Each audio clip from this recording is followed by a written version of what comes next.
விஜயகாந்த் எனும் விஜயராஜ் விருதுநகர் மாவட்டம் அருப்புக்கோட்டைக்கு அருகில் உள்ள ராமானுஜபுரம் எனும் சிற்றூரில் 1952 ஆண்டு ஆகஸ்ட் மாதம் 25ஆம் தேதி அழகர்சாமி மற்றும் ஆண்டாள் தம்பதியருக்கு மகனாக பிறந்தார்.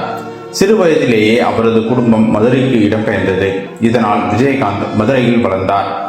சிறு வயது முதலே பள்ளிப்படிப்பை விட சினிமா மீதான பிடிப்பே விஜயகாந்தை ஊட்டி வளர்க்க 10ஆம் வகுப்போடு நின்று போனது அவரது படிப்பு. அதன் பிறகு கீரைத்துறையில் உள்ள அவரது தந்தையின் அரிசி ஆலையில் வேலை செய்தார். தன் நண்பர்களின் உந்துதலால் சினிமாவில் நடிப்பதற்கு வாய்ப்பு கேட்டு சென்னைக்கு இடம்பெயர்ந்தார் விஜயகாந்த். பல்வேறு அவமானங்கள், புறக்கணிப்புகளுக்கு மத்தியில் 1979ஆம் ஆண்டு MA காஜாவின் இயக்கத்தில் வெளியான இனிக்கும் இளமை படத்தில் நடிகனாக தனது திரைப்பயணத்தை தொடங்கினார் விஜயகாந்த்.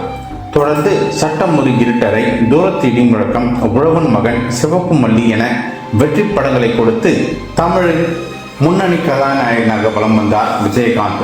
கிட்டத்தட்ட 150க்கும் மேற்பட்ட படங்களில் நடித்த விஜயகாந்த் 1984ஆம் ஆண்டில் மட்டும் ஒரே ஆண்டில் 18 படங்களில் நடித்து சினிமா துறையில் வரலாற்று சாதனை புரிந்தார்.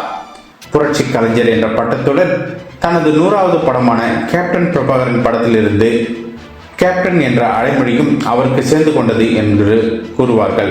மேலும் 1988ஆம் ஆண்டு வெளிவந்த செந்தூர பூவே படத்தில் கேப்டன் சவுந்தரபாண்டியனாக நடித்த பொழுது அந்த படப்பிடிப்பு தளத்தில் எல்லோரும் அவரை கேப்டன் என அழைக்க ஆரம்பித்து உள்ளனர்.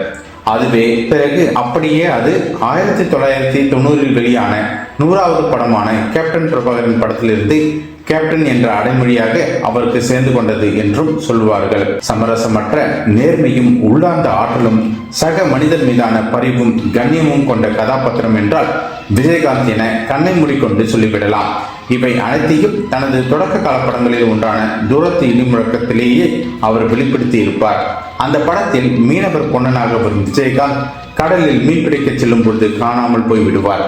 பொன்னன் இறந்துவிட்டதாக கருதி அவரது காதலின் செல்லி இன்னொருவரை திருமணம் செய்து கொள்வாள். நீண்ட காலத்துக்கு பின் மீண்டு வருவான் பொன்னன். தன் நேசத்துக்குரிய செல்லியின் குழந்தையை ஆபத்திலிருந்து காப்பாற்றி உயிர் விடுவார். திரைப்பட விழாக்களில் திரையிடப்பட்ட அந்த படத்தில் விஜயகாந்தின் நடிப்பு அத்தனை இயல்பாக இருக்கும். நான் உயிரோடு இருக்கிறது செல்லிக்கு தெரியவே கூடாது மூப்பா என்று ஊர் தலைவரிடம் கண்ணீருடன் கெஞ்சும் காட்சியை பார்த்தவர்கள் விஜயகாந்தை 2ஆம் வரிசை நடிகர்களில் ஒருவராக வைக்க தயங்குவார்கள். தன் உயிரையும் பொருட்படுத்தாமல் பிறருக்கு உதவுகின்ற அன்புக்குரியவர்களை காப்பாற்ற பெரும் பழியை தன் மீதே சுமத்திக் கொள்ளும் பண்பு கொண்டவராக பின்னாட்களில் பல படங்களில் நடித்த விஜயகாந்திற்கு தூரத்து இடி முழக்கம் ஒரு தொடக்க புள்ளியாக அமைந்தது.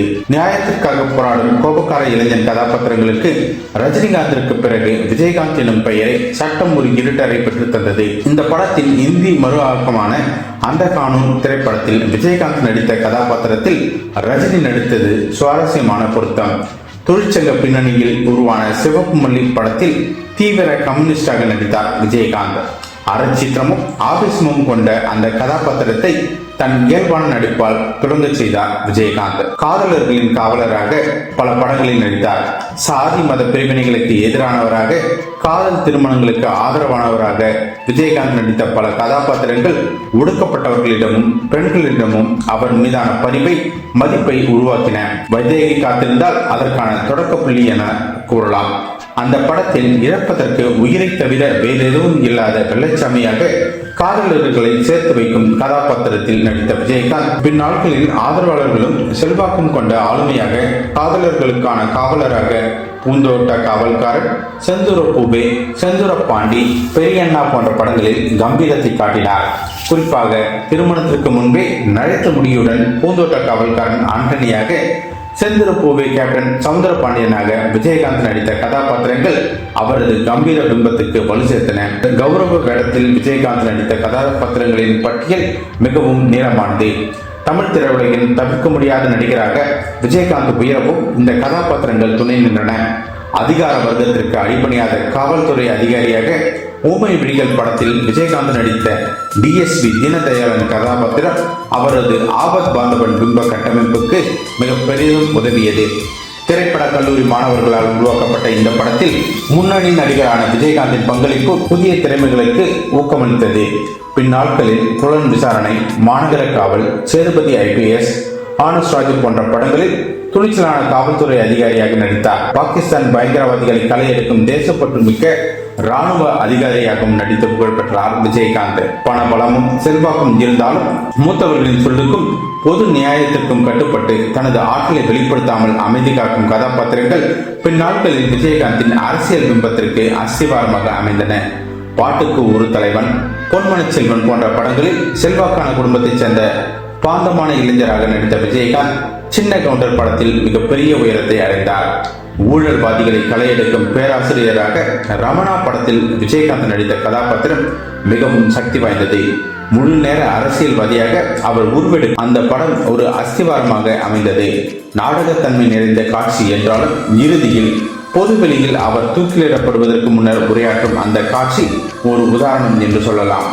அதிரடி நாயகன் என்கிற பிம்பம் இருந்தாலும் இசையை மையமாக கொண்ட பல படங்களிலும் விஜயகாந்த் நடித்திருந்தார்.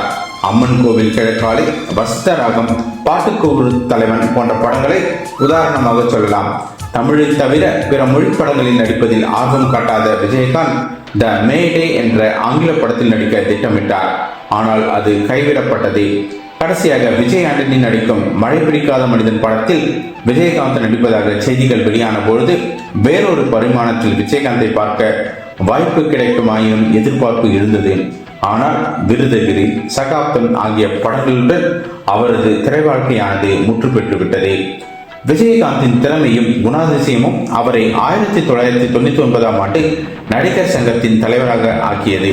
பல ஆண்டுகளாக அடைக்க முடியாமல் இருந்த நடிகர் சங்க கடனை சிங்கப்பூர், மலேசியா என தமிழர்கள் அதிகம் வாழும் வெளிநாடுகளில் நட்சத்திர கலைவிழாக்கள் நடத்தி வட்டியும் முதலுமாக அந்த கடனை அடைத்தார். மேலும் நலிவடைந்த கலைஞர்களுக்கு உதவி செய்வதற்காக ஓய்வூதிய திட்டத்தையும் அறிமுகம் செய்து பெரும் தொகையை வங்கியில் டெபாசிட் செய்தார்.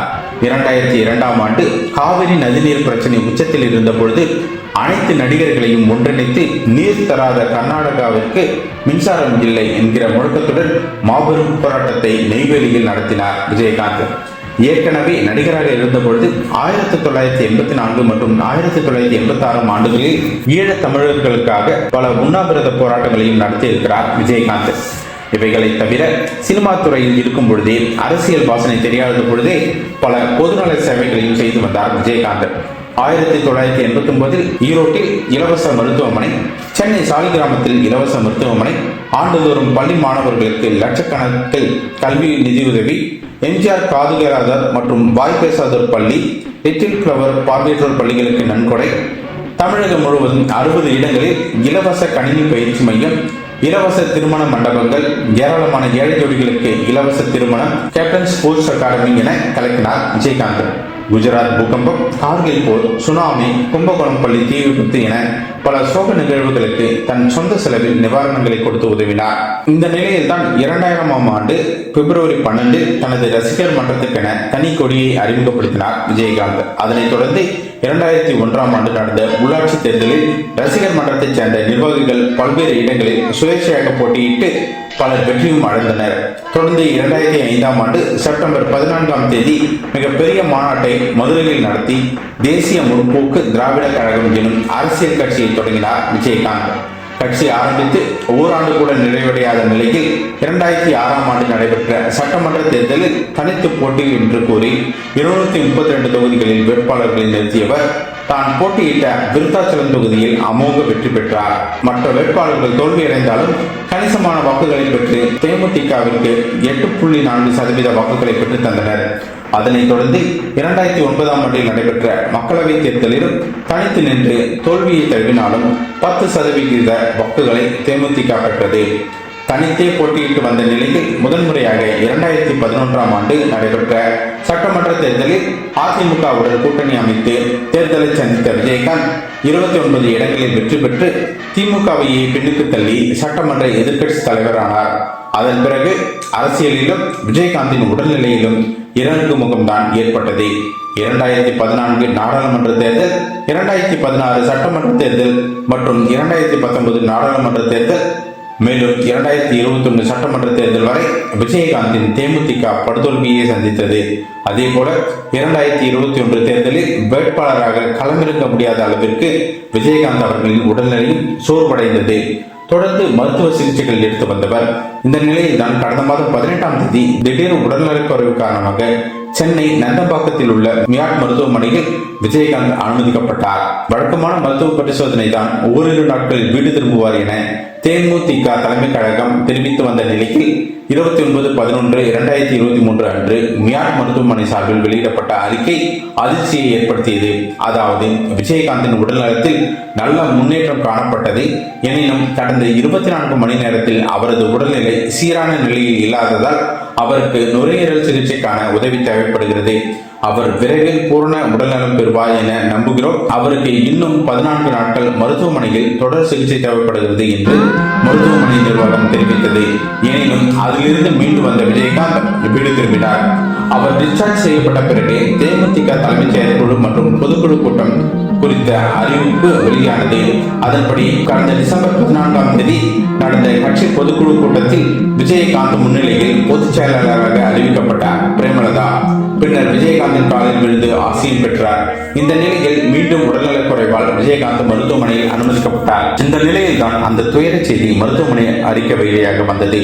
அதாவது உடல்நிலை சீரற்ற நிலையில் மியாட் மருத்துவமனையில் அனுமதிக்கப்பட்ட விஜயகாந்துக்கு நிமோனியா தொற்று இருப்பது உறுதி செய்யப்பட்டது. ஏற்கனவே நுரையீரல் தொற்று இருந்த நிலையில் அவருக்கு மூச்சு விடுவதில் சிரமம் இருந்தது. அதனால் அவருக்கு வெண்டிலேட்டர் பொருத்தி தீவிர சிகிச்சை அளிக்கப்படுகிறது என்று அந்த அறிக்கையானது வந்தது. இந்த நிலையில் யாரும் எதிர்பார்க்காத வண்ணம் 28/12/2023 அன்று காலை சிகிச்சை பலனின்றி விஜயகாந்த் அவர்கள் உயிரிழந்தார். அவருடைய ஆத்மா சாந்தி அடைய வேண்டிக் கொள்கிறோம். நன்றி, வணக்கம்.